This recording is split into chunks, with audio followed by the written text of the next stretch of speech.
I'm Kim Kirk, and we're continuing the list of the 10 things that I learned from Joshua. Here are the first three.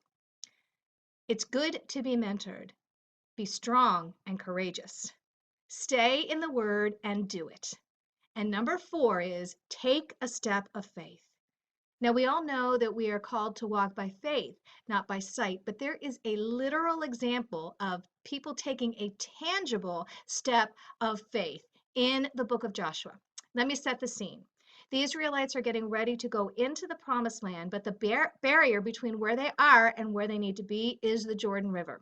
So God speaks to Joshua and tells him that he needs to tell the priests, who would be the ones in the very front of the congregation leading the Israelite nation into the promised land. He tells them that they need to step in the water before it will part. He tells them he's going to part it, just like he did with the Red Sea. He's going to part it and they're going to go across on dry land, but he is not going to do that until the priests put their feet in the water. So they need to get their sandals wet before they're going to see this miracle. Oh, and by the way, the Jordan was at flood stage at that time.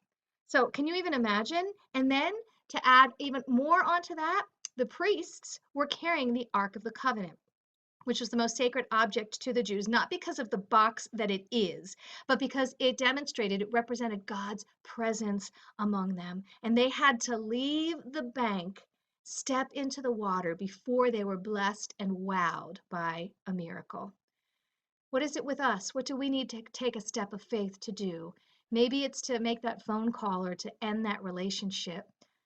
Maybe it's having a biopsy or going back to school. It could be anything. And in these scary times of COVID-19, it might just be going out to the grocery store. Whatever it is, God has called us to do it, and He also equips us to do it. Remember the priests who had to get their feet wet the next time you need to take a step of faith. I hope these little segments have been a blessing to you. If so, maybe make some comments so I know people are listening, and maybe share some things that God is showing you.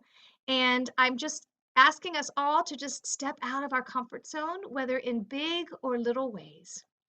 Hope to see you again tomorrow.